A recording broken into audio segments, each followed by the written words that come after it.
You want to draw, but you feel like there is this kind of invisible wall. You know you want to do it, but suddenly you end up with doing something completely else. Because that was my life story. I was waking up with the goal to draw some sketches, but when I went to bed the canvas was still blank. And today I'm literally creating daily. If it's a sketch, an acrylic study, or of course Procreate practice. And today I want to show you how I made that shift and to prove to you that you are also able to make your routines work. The first thing that I did was I took a step back and asked myself, why am I scared of creating art? Why do I get literally nervous when I see an art video on my home feed? Because I wanted to understand why I had these negative emotions towards art. Because it completely didn't start that way. I know many people would probably say burnout, but how can you burn out if you haven't created anything? It was something else. It was the fear of destroying the blank canvas. It was the fear of not using the time productively. And ironically, I did the complete opposite and did something that is completely useless,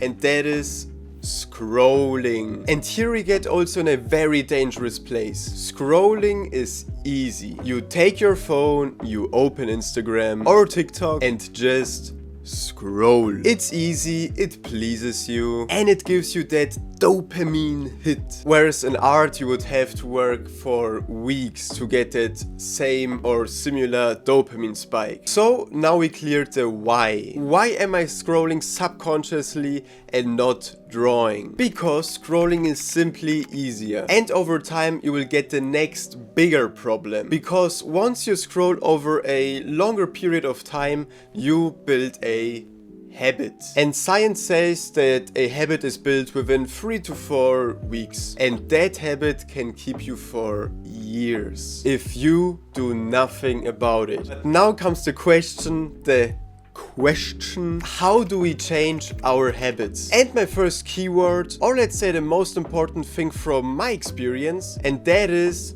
don't try to be the overperformer. I know what you're thinking. If I do this and that period of time, I will be ahead of everybody else. At least that were like my thoughts back then. But you know what happened? I maybe started a project, but after some days I failed, for example, to do one task. And that went from one task up to 3 to 4 tasks. And long story short, I had so many fails, I ended up giving up on that project. So instead you want to start with rather something basic. A task where you are convinced I can do this every day. No question needed. And only then, if you prove yourself right, that you can handle that task daily, add the next one. And I know you want the fast tips, you know, how to get from today to Sam Does Art tomorrow. You want the now. And here is my call. If you feel confident enough, just go for it.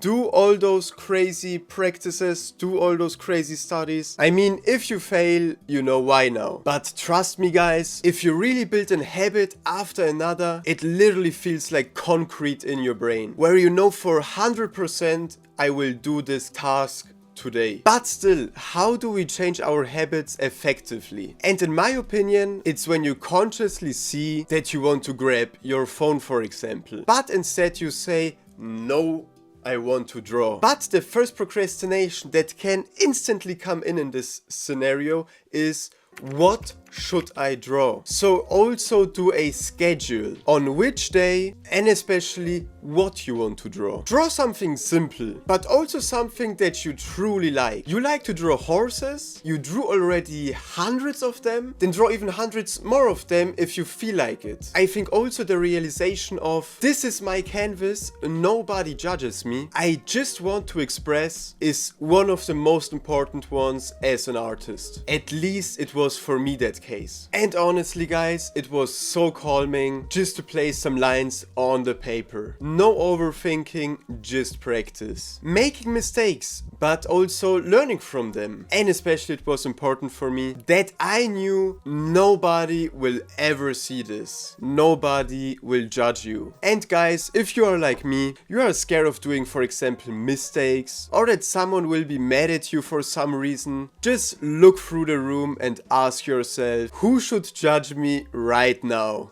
Like right now. And the answer is most of the time no one. And I wouldn't even say that you are your own worst enemy. It's more the way how we see our work in the context of our environment. For example, with me, I was in an apprenticeship as a draftsman, and no joke, I was basically insulted every day of how stupid I am and why I couldn't get the job right. And I honestly think that that actually impacted my way of seeing art as also work. So that means I was scared of getting in trouble. But as I said, I realized, bro, you are doing it literally for yourself. You are alone in your room. Come on.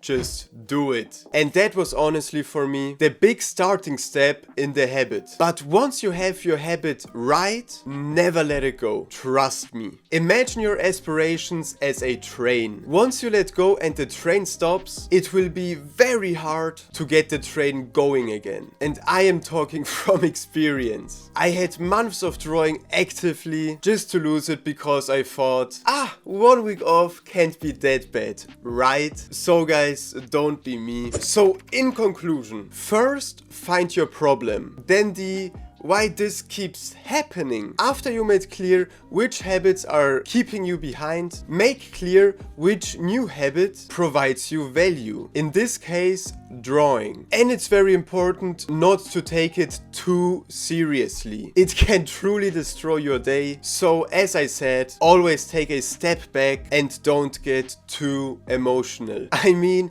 maybe our world is fake anyway. And don't worry, digital art videos are coming soon. See you in the next one and peace out.